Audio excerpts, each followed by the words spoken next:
Malong kali mo lang ba?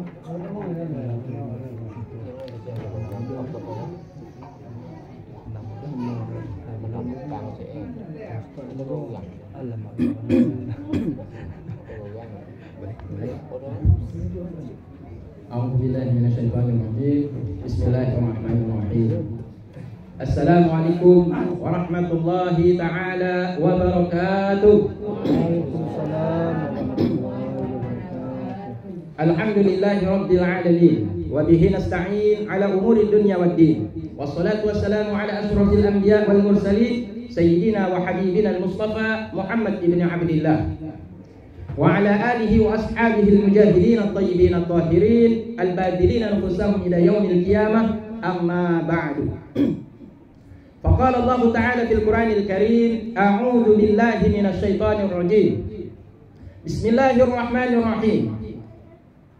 Innal ladzina amanu wa 'amilus solihati wa aqamus salata wa atuz zakah lahum ajruhum inda rabbihim wala khaufun 'alaihim wala hum yahzanun. Shadaqallahul 'azim. Wa balagha rasuluhul karimul habib wa balagha rasuluhul karimul habib wa nahnu insyaallah ta'ala ala dzalika laminasy syahidin walhamdulillahi rabbil alamin. Puji syukur kehadirat Allah Ta'ala. Bapak dan Ibu jamaah takziah khususnya asy-syabab wa syababat, para pemuda dan pemudi yang dirahmati oleh Allah Subhanahu wa taala. Atas nikmat yang Allah karuniakan kepada kita, maka yang paling utama bagi kita adalah selaku hambanya memuji Allah Ta'ala atas nikmat yang tiada putus-putus yang Allah karuniakan kepada kita. Salawat berangkai salam tanpa henti-hentinya hingga sampai datang hari kiamat, meskipun beribu-ribu manusia tidak bersalawat kepada Nabi. Salawat kepada Nabi Muhammad hingga sampai detik-detik, sampai akhir kehidupan dunia ini. Sebanyak manusia yang bersalawat kepada Nabi, Allah karuniakan salawat itu juga kepada baginda Nabi Muhammad SAW. Baik pada Nabi yang mulia, pada keluarga Nabi yang tercinta, dan para sahabatnya yang sangat besar jasanya menanggung beban dengan segala perjuangan mereka para sahabat membela Rasulullah hingga sampai tersebarnya ajaran Islam ini ke dalam relung-relung hati setiap orang-orang mukmin di seluruh penjuru dunia. Jamaah kaum muslimin dan muslimat, jamaah takziah di malam duka almarhumah saudara kita, ayahanda kita bersama almarhum Baharuddin bin Ali Basyah. Pada malam ini kita masuk pada malam yang ke-6 sebagaimana disampaikan oleh Pak Keci. Malam ini malam ke-5. Bukan malam ke-6. Malam ke-5. Berarti kalau malam ke-5 udah 5 malam berada di dalam alam barzakh. Itu bukan alam materi. Alam barzakh itu bukan alam fisik. Ya, tetapi alam barzakh itu alam ghaib. Alam barzakh itu adalah alam sesudah alam fase yang kedua sebelum masuk nanti pada hari kebangkitan. Kalau kita gali kubur, manusia yang ada dalam kubur itu fisiknya seperti itu, tidak ada berubah. Ada malaikat tidak di dalam kubur tersebut, mungkar nakir ada tidak di dalamnya. Bapak Ibu, dalam kubur ada mungkar nakir tidak? Kalau Bapak ingin lihat mungkar nakir, coba gali kubur malam ini. Atau sebelum mereka keluar. Kalau malaikat itu mungkar dan nakir, dia akan datang ketika kita sudah keluar dari kubur. Orang terakhir yang keluar dari kubur, 7 langkah dia melangkah orang yang terakhir. Maka datanglah malaikat mungkar dan nakir bertanya tentang ma rabbuka, ma madinuka, wa ma nabiyuka, wa ma kiblatuka, wa ma ikhwanuka. Apa agamamu? Siapa nabimu? Apa kitabmu? Siapa imammu? Siapa saudaramu? Pertanyaan itu kalau dijawab dengan benar, maka kita selamat. Kalau tidak, kita celaka. Akan dihajar. Dalam kubur setiap detik per detik. La yamutu fiha wa la yahya. Enggak mati, enggak hidup. Jadi orang setengah mati, setengah hidup. Kalau kita dipukul mati, alhamdulillah finish, selesai cerita. Tapi kalau kita dibunuh, kemudian dibangkitkan lagi, dianiaya, dibangkitkan lagi, dianiaya, dibangkitkan lagi, maka selama-lamanya. Kalau azab dalam kubur demikian, bagaimana azab dalam neraka? Lebih berat lagi menimpa orang-orang yang sedang diazab di dalam kubur. Na'udzubillahi min dzalik. Maka sepulangnya sudah kejadian itu, Mungkar dan Nakir bertanya, dan kemudian mereka kembali, maka mulailah aniaya itu terjadi di dalam alam kubur tersebut. Maka proses dalam kubur itu, kadang manusia sedang diazab, kadang manusia sedang santai menikmati hasil letihnya dalam beribadah kepada Allah Subhanahu wa ta'ala. Ada orang yang mungkin menggunakan logika kemudian menggali kubur dan tidak mendapati di dalam kubur itu ada taman surga seperti yang kita minta kepada Allah Ta'ala. Allahumma ja'al qabrahu raudatan min riyadil jannah. Ya Allah, jadikanlah kubur almarhum yang dalam kubur tersebut sebagai taman di antara taman-taman surga. Ketika digali kubur, mana ini? Tidak ada bidadari dalam kubur. Digali kubur, mana ini? Tidak ada televisi dalam kubur. Digali kubur, dalam kubur tidak ada taman-taman, tidak ada AC, tidak ada makanan, tidak ada minuman, tidak ada apa-apa di situ. Jus alpukat pun tidak ada di situ. Kopi kan orang Aceh suka kali, tidak ada pelayan yang mengantarkan kopi ke dalam kubur. Itu jasad hanya berada di alam kubur, alam materi. Tapi yang dimaksud di sini adalah alam barzakh. Barzakh itu alam yang berada di antara dunia dan akhirat. Dia berada antara dunia dan akhirat. Jadi dia bukan alam dunia, bukan alam akhirat, antara dunia dan akhirat. Dia pemisah antara dunia dan akhirat. Jadi orang yang berada di alam barzakh berarti dia bukan berada di alam dunia yang kita hidup saat ini. Maka ketika kita gali kubur tidak terdapat dia berada di alam tersebut. Jasadnya terbujur di alam materi, tetapi rohnya itu berada di alam barzakh. Tapi kadang-kadang Allah nampakkan, kadang-kadang Allah perlihatkan bagaimana efek daripada alam barzakh tersebut. Maka kadang-kadang kubur itu ketika digali ada keluar api di dalamnya. Kenapa keluar api? Allah memperlihatkan nasib orang yang dikubur di tempat tersebut. Kok bisa ada api? Tapi api tidak ada kayu di dalam, tidak ada minyak di dalam, tidak ada gas di dalam, tapi kok keluar api?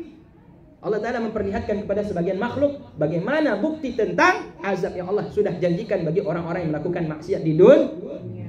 Maka alhamdulillah beruntunglah sebagaimana dalam Al-Quran Allah sampaikan, innal ladina amanu wa amilus salihati wa aqamus salata wa atuz zakata lahum ajruhum inda rabbihim wa la khaufun alaihim wa la hum yahzanun.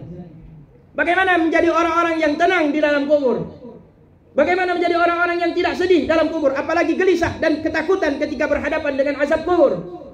Kuncinya satu, kata Allah Ta'ala, sungguh orang-orang yang beriman, beramal soleh, melakukan perbuatan kebaikan selama hidupnya di dunia, dan mereka menegakkan ibadah salat 5 waktu, dan mereka mengeluarkan zakat, wa atuz zakah, lahum ajruhum inda rabbihim, untuk mereka ada balasan di sisi Tuhan mereka, ada balasan pahala di sisi Tuhan mereka, wala khaufun alaihim wala hum yahzanun, mereka tidak akan ditimpa rasa takut sedikit pun, dan mereka tidak akan pernah merasakan kesedihan ketika berjumpa dengan Allah Subhanahu wa ta'ala. Maka orang-orang mujahidin, para pemuda, siapkah kalian kalau diperintahkan oleh Allah Ta'ala untuk berjihad melawan orang-orang kafir? Pemuda, hari ini saya rasakan ketakutan kalau disuruh untuk angkat senjata menghadapi orang kafir. Kenapa? Mereka tidak sholat. Kenapa? Mereka tidak zakat. Kenapa? Mereka tidak berada di dalam masjid ketika azan dikumandangkan. Maka mereka takut ketika berhadapan dengan orang-orang kafir. Takut kenapa? Takut mati. Kenapa takut mati? Karena takut diazab oleh Allah Ta'ala. Kenapa? Karena masih banyak sholat, banyak meninggalkan perintah-perintah Allah Ta'ala. Jadi kunci bagi kita untuk selamat di dunia, selamat di akhirat, agar kita tidak sedih menghadap kepada Allah Ta'ala, tidak merasa takut ketika menghadap kepada Allah Ta'ala. Pertama, beriman. Yang kedua, amalkan amal soleh, berbuat kebaikan di dunia. Yang ketiga, tunaikan sholat dan keluarkan zakat. Bagi mereka yang mampu mengeluarkan zakat, maka mereka dijamin oleh Allah Ta'ala tidak ada kesedihan dan tidak ada rasa ketakutan ketika mereka akan dicabut nyawanya oleh Allah Ta'ala. Dan ketika mereka berada dalam kubur, yakin orang-orang yang demikian itu, mereka dalam keadaan senang menikmati hasil letih mereka dalam beribadah kepada Allah Subhanahu wa ta'ala. Jadi bapak-bapak, ibu-ibu, khususnya para pemuda dan pemudi yang dimuliakan Allah Subhanahu wa ta'ala, kelak nanti pada hari kiamat ada segerombolan manusia yang akan datang kepada Allah Subhanahu wa ta'ala, dan mereka wajahnya bercahaya seperti cahaya bintang-bintang di langit. Kita kalau di langit kita lihat di sini, nampak enggak matahari itu bercahaya? Bintang itu bercahaya, nampak tidak ibu-ibu? Kilauan bintang-bintang di atas langit itu nampak tidak sama kita? Terlihat tidak sama kita? Terlihat, padahal jaraknya berapa ribu kilometer dari kita yang ada di dunia. Kenapa terlihat? Karena cahayanya Allah perlihatkan kepada kita. Sehingga para nelayan kalau pergi ke laut zaman dahulu, indatuk kita kalau pergi ke laut tidak bawa kompas, tahu dia arah bulan. Kenapa? Karena berdasarkan ilmu falak, ilmu perbintang. Jadi dia melihat bintang, tahu dia arah bulan, tahu dia selatan, tahu dia barat, tahu dia timur, tahu dia utara, tahu dia barat daya. Kalau dia mau pulang ke Aceh barat daya, tahu dia posisi bintang, dia perhatikan saja. Jadi bintang itu cahaya yang memberikan petunjuk kepada orang yang melaut. Jadi cahaya. Orang-orang yang pada hari kiamat mereka datang kepada Allah Ta'ala dalam keadaan bercahaya wajahnya seperti bintang, sehingga menyebabkan malaikat kagum dan berkata kepada Allah Ta'ala, "Ya Allah, siapakah mereka? Apakah amal mereka ketika berada di dunia sehingga mereka datang dalam keadaan bercahaya seperti cahaya bintang?" Maka mereka menjawab, "Kami adalah orang-orang yang datang menghadap kepada Allah Ta'ala. Ketika azan berkumandang, kami hentikan semua aktivitas demi untuk mengerjakan sholat. Kami ambil air wudhu untuk bersuci, dan kami datangi tempat-tempat yang berkumandang azan tersebut untuk menegakkan sholat." Maka mereka diberikan kemuliaan oleh Allah Ta'ala, datang pada hari kiamat dalam keadaan wajahnya itu cahayanya seperti cahaya bintang. Datang lagi kelompok yang kedua, mereka datang dalam keadaan wajahnya lebih terang daripada kelompok yang pertama. Wajah mereka bercahaya seperti rembulan di malam bulan purnama, sehingga menimbulkan decak kagum lebih lagi oleh para malaikat. Malaikat berkata dan bertanya, "Ya Allah, siapakah mereka? Apa amal mereka sehingga wajah mereka datang seperti wajah orang-orang yang bercahaya seperti wajah bulan purnama, ya Allah?" Maka mereka menjawab, "Wahai malaikat, kami adalah orang-orang yang sudah berwudu sebelum azan dikumandangkan."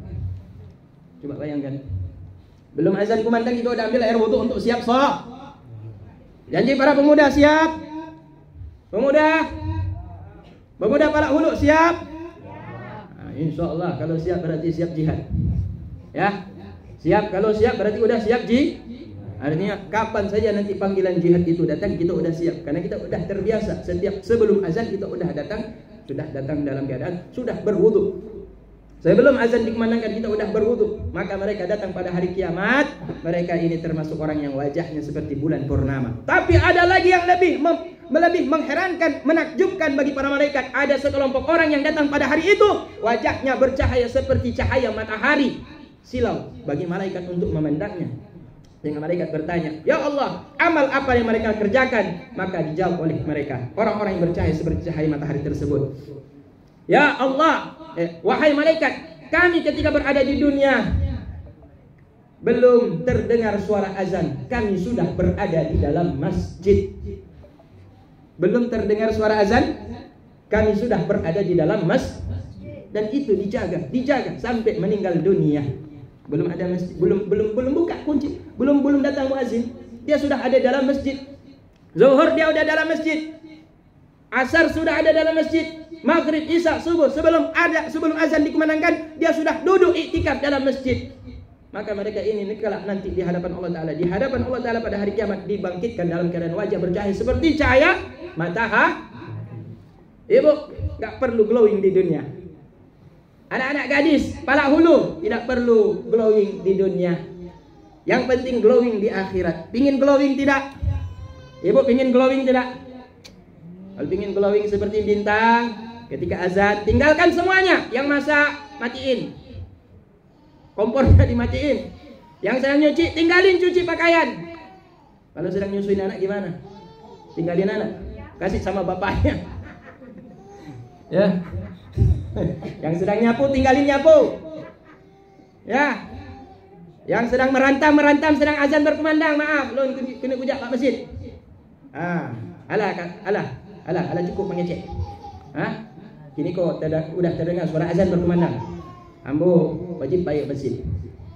Ya, jadi tinggalkan semua aktivitas. Sehingga kata Aisyah radhiyallahu anhu, Nabi sedang berbicara dengan Siti Aisyah, begitu azan berkumandang, nggak ada cakap-cakap lagi Nabi dengan Siti Aisyah. Tinggalkan Aisyah. Kemudian Nabi masuk ke dalam masjid. Aisyah bilang, kata Aisyah, Nabi meninggalkanku seolah dia tidak kenal dengan diriku. Ketika azan berkumandang, kadang-kadang kita lebih utama saudara kita, kadang-kadang kita lebih utama sahabat kita, sehingga kita rela untuk meninggalkan azan tersebut demi untuk sahabat kita yang sedang berbicara dengan kita. Maka sebaiknya kita adalah meminta agar kita minta izin untuk meninggalkan apapun aktivitas yang kita lakukan untuk mengerjakan ibadah sholat. Jadi ini keutamaan daripada sholat itu sendiri. Jamaah ibu-ibu, bapak-bapak yang dimuliakan Allah Subhanahu wa taala, mereka yang mengerjakan sholat dengan demikian, maka mereka tidak akan mendapatkan kesedihan dan ketakutan kelak di hari kiamat. Maka ada dalam satu hadis Rasulullah sallallahu alaihi wasallam mengatakan, "Man shalla sholata ma'al jama'ati falahu khamsatu asya." Barang siapa yang mengerjakan sholat dengan cara berjamaah, maka dia akan mendapatkan 5 perkara keutamaan di sisi Allah Subhanahu wa taala. Yang pertama, la yusibul faqru fid dunya.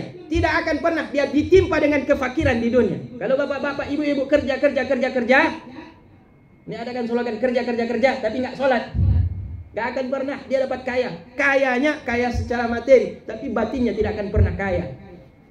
Orang kaya itu sebenarnya bukan kaya secara materi. Kaya itu adalah kaya hatinya, ibu.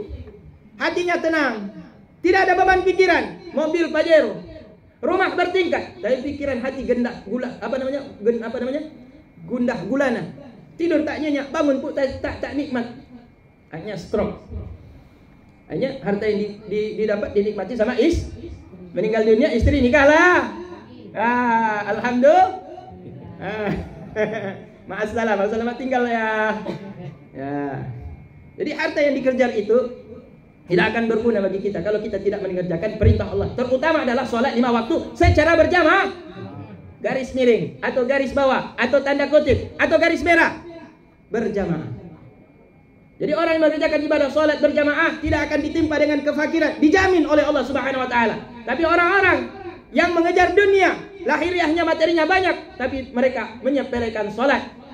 Mereka tidak mengerjakan sholat, apalagi sholat berjamaah mereka juga tidak kerjakan. Maka meskipun kaya, mereka fakir hatinya, tidak akan ada ketenangan di dalam batinnya. Yang kedua, la yu'adzibuhu Allahu fil qabri. Orang yang salatnya dia jaga dalam keadaan berjamaah tidak akan diazab oleh Allah dalam kubur.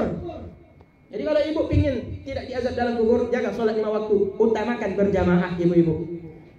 Ustaz, bagaimana kalau saya salat berjamaah dengan suami di rumah? Boleh, yang penting berjamaah. Yang tinggal adalah keutamaan di masjid, tapi jamaahnya tetap dah. Tapi lebih kalau ingin dapat keutamaan salat berjamaah sekaligus dapat keutamaan solat di dalam masjid, maka solat berjamaah itu dikerjakan di dalam masjid. Yang ketiga, yamuru ala sirati kal barqil khatifi. Orang yang mengerjakan solat 5 waktu dengan cara berjamaah, maka dia akan melintas sirat yang dibelah 7 tersebut seperti kilat dan halilintar yang menyambar. Jadi kencang sekali ibu-ibu. Padahal ibu-ibu tua jalannya tertati-tati di dunia, tapi ketika nanti waktu sudah dibangkitkan dari kubur, bapak dan ibu berjalannya seperti kilat-kilat dan petir yang menyambar. Kencang sekali. Maka orang yang sudah sholat di dunia ini, dia jaga sholat 5 waktu, terlebih dia mengusahakan untuk mengerjakannya secara berjamaah, maka kelak mereka akan melintas di titian jembatan yang dibelah 7, yang dibawanya menganga neraka jahanam, yang tergelincir akan jatuh ke dalamnya dan tidak akan selamat daripada azab di dalam neraka jahanam. Tapi mereka yang menjaga sholat 5 waktu secara berjamaah akan menyambar melintas titian yang dibelah 7 seperti petir dan kilat yang menyambar. Yang keempat, orang-orang yang menjaga sholat berjamaah, orang yang menjaga sholat 5 waktu dengan cara yang berjamaah, maka Allah Subhanahu wa ta'ala menjaga, memberikan kepadanya kitab amalannya di dunia ini dengan tangan kanan. Alamat apa kalau diberikan buku catatan amal kita dengan tangan kanan? Tanda apa itu? Tanda baik apa tanda celaka? Tanda celaka apa tanda baik? Kalau diberi catatan amal kita di hadapan Allah yang maha adil, sang hakim yang tidak akan bisa disogok, kira-kira kalau diberikan dengan tangan kiri tanda apa ibu-ibu? Celaka dan tanda buruk. Alamat kita akan menjadi ahli neraka. Tapi mereka yang menjaga sholat 5 waktu, terlebih dalam berjamaah, maka insya Allah Allah jaga, Allah lindungi mereka, sehingga Allah Ta'ala berikan kemuliaan dengan penghargaan amal mereka diberikan melalui tangan kanan. Ibu pengen tidak? Kalau begitu jaga sholat berjamaah. Kalau bapak-bapaknya nggak sholat, bangunin. Pak, sholat, saya nggak mau sholat sendiri. Bang, bangun bang. Saya nggak mau sholat sendirian. Saya ingin sholat berjamaah. Meskipun minimal berjamaah itu minimal 2 orang. Ya, dijaga ibu sholat berjamaah. Bapak dijaga sholat berjamaah. Para pemuda dijaga sholat berjamaah. Yang kelima, PR. Bapak dan ibu tanya sama ustaz-ustaz di kampung. Yang kelima, Itu kata Tuku Irfan, katanya Ustaz Irfan bilang ada 5 keutamaan sholat berjamaah. Yang pertama, tidak akan ditimpa kefakiran. Yang kedua, tidak diazab dalam kubur. Yang ketiga, melintas di sirat seperti petir dan halilintar. Yang keempat, apa tadi? Yang keempat, diberikan catatan amalnya itu dengan tangan kanan. Yang kelima, PR untuk bapak dan ibu tanya kepada ustaz di kampung. Kira-kira yang kelima apa? Itu PR, biar besok menuntut ilmu sama Ustadz di kampung. Artinya datang pengajian. Kalau saya jawab semuanya nanti nggak ada PR kan? Nah, makanya di sekolah itu diajarkan setelah mengajar diberikan PR supaya ada usaha. Dalam hadis yang lain Rasulullah sallallahu alaihi wasallam mengatakan bahwa salatul rajuli fil jama'ati khairum min 40 sanatan salatan munfaridan fil baitihi. Kata Nabi, orang yang salat berjamaah lebih utama daripada orang yang salat 40 tahun lamanya sendirian di dalam rumah. Bayangkan, satu kali kita salat berjamaah lebih baik daripada salat 40 tahun kita salat sendirian di dalam rumah. Ibu-ibu salat sendirian tidak di dalam rumah, rugi. Kalau bisa kita ajak bapak-bapak. Kalau ibu punya anak yang sudah baligh, yang sudah dewasa, pintar dia baca Al-Quran, tahu dia Fatihah, tahu dia bacaan-bacaan ketika ruku, i'tidal dan sujud, tahu rukun-rukun salat, majukan anak tersebut ketika tidak ada bapaknya di rumah. Itu apa? Itu dia memimpin salat berjamaah bersama ibu. Insya Allah yang demikian itu lebih utama bagi kita. Maka kita insya Allah akan selamat kelak di hari kiamat daripada hisab Allah subhanahu wa ta'ala. Bapak ibu yang dimuliakan Allah subhanahu wa ta'ala, dalam hadis yang lain baginda Nabi mengatakan, kelak pada waktu hari kiamat, kelak insya Allah ta'ala. Ibu tahu enggak? Malaikat Jibril itu punya 600 sayap.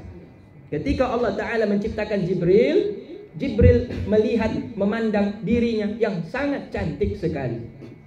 Jibril diberikan oleh Allah ta'ala 600 sayap. Dan dia pandang dirinya.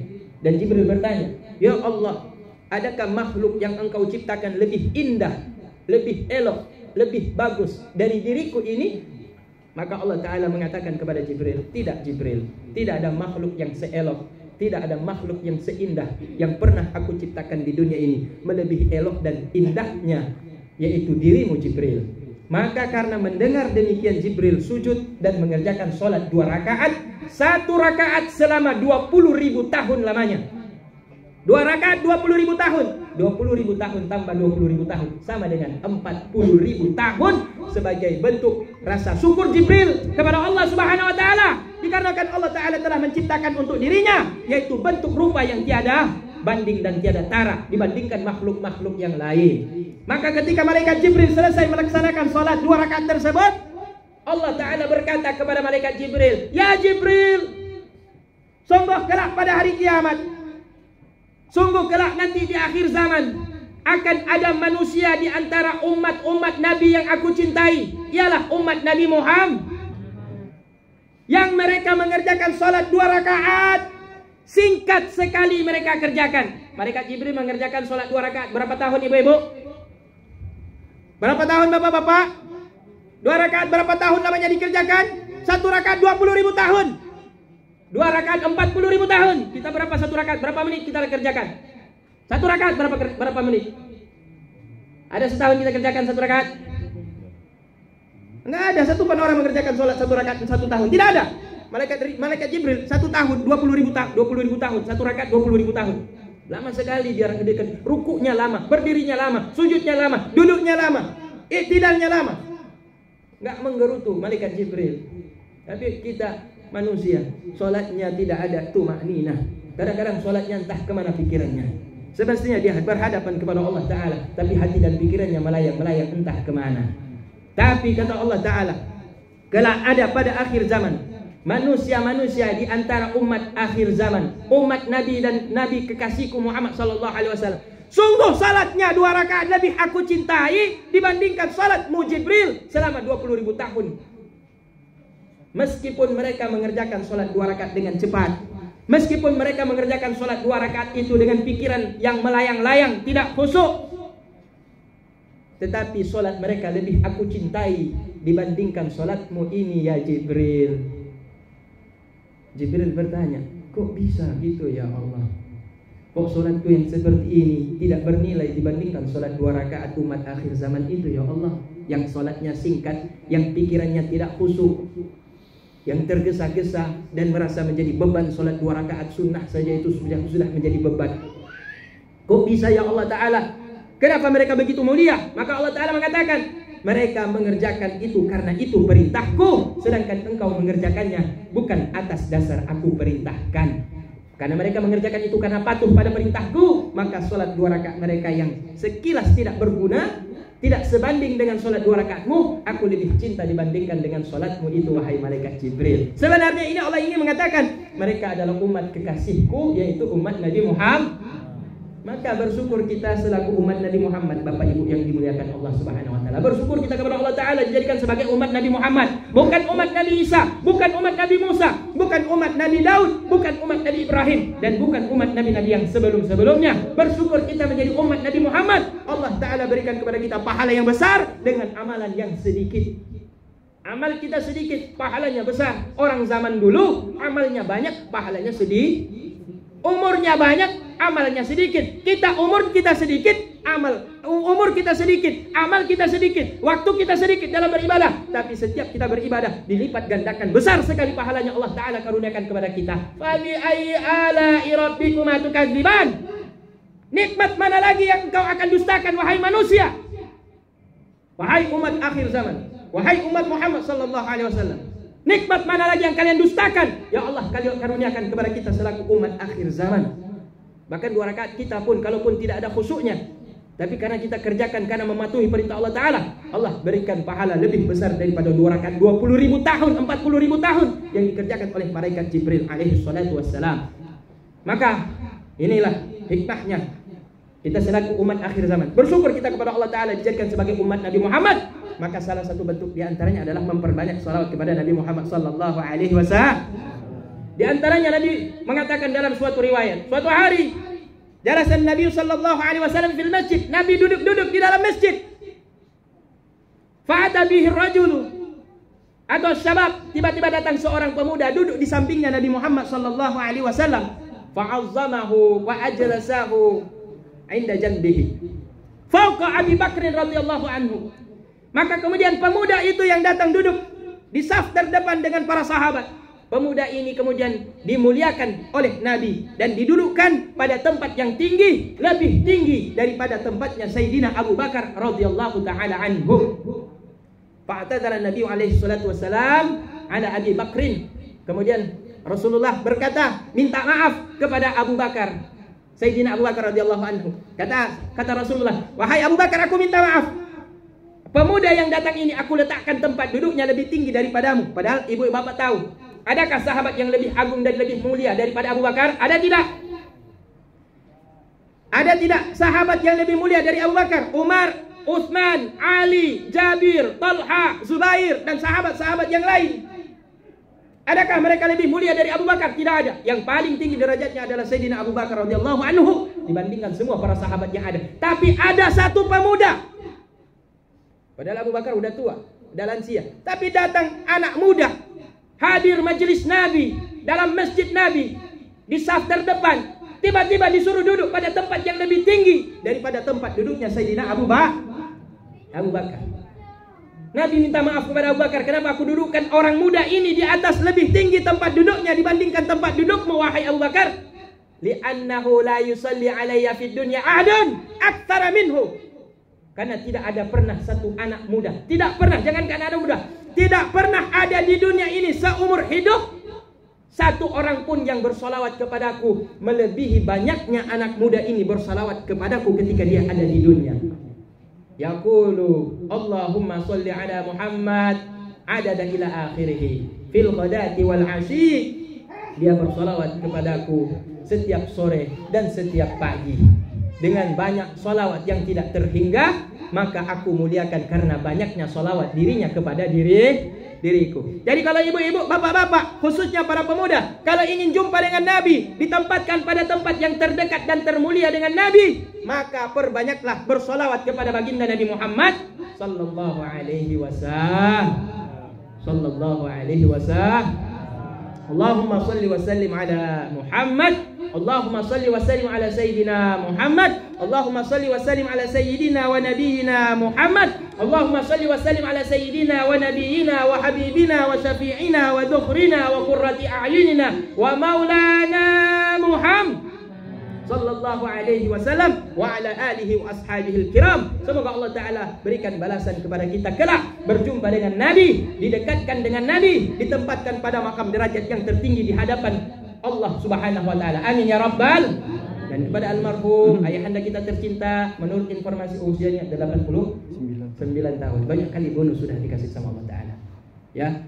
Beliau udah banyak sekali bonus umur yang udah lebih daripada batas yang sudah diberikan kepada Nabi Muhammad. Nabi kita tercinta diberikan umur 63 tahun. Kalaulah ada manusia yang boleh diberikan umur yang panjang, atau kalau bisa jangan mati-mati, maka yang paling pantas untuk itu adalah Nabi kita Muhammad. Tapi Allah membatasi juga usia Nabi Muhammad, umurnya 63 tahun. Almarhum ayahanda kita tercinta Baharuddin bin Ali Bashar, banyak bonus yang sudah diberikan oleh Allah Ta'ala. Maka bapak-bapak, ibu-ibu, saya mau tanya, di sini ada umur 63 tahun tidak? Ibu, ada yang 63 tahun? Nek, ada yang udah 64 tahun? Yawa, di luar, ada yang 65 tahun? Udah mati itu sebenarnya. Sebenarnya itu sudah ya, sebenarnya yang kawafanya. Ma menyentuh udah gimana? Yang jatah bonus. Bekle bawa warung kopi. Bekle bak tempat judi. Bekle bak tempat urung pakai medawa megosip. Jak bak tempat majlis zikir. Jak bak tempat majlis yasin. Jak bak tempat musola-musola. Jak bak masjid-masjid. Nya mentok. Atau bergaul dengan orang-orang yang soleh. Karena kenapa? Udah mati itu. Jadi kalau ada orang tua umur 64 tahun, matilah sebelum mati, kata Nabi. Mutu qabla an tamut, matilah kalian sebelum mati. Artinya apa?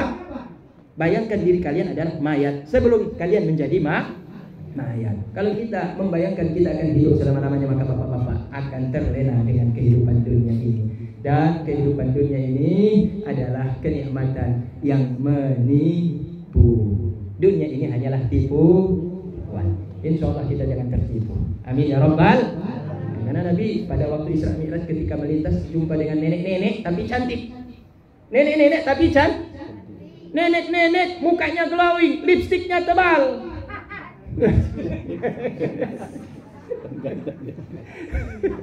Bedanya ya Allah. Kalau dari jauh nampak kayak anak gadis 17 tahun. Begitu dekat kita colek pipinya, hilang bedaknya, tinggal kerotannya. Ternyata umurnya 71 tahun. Nah itulah dunia. Dunia semakin indah.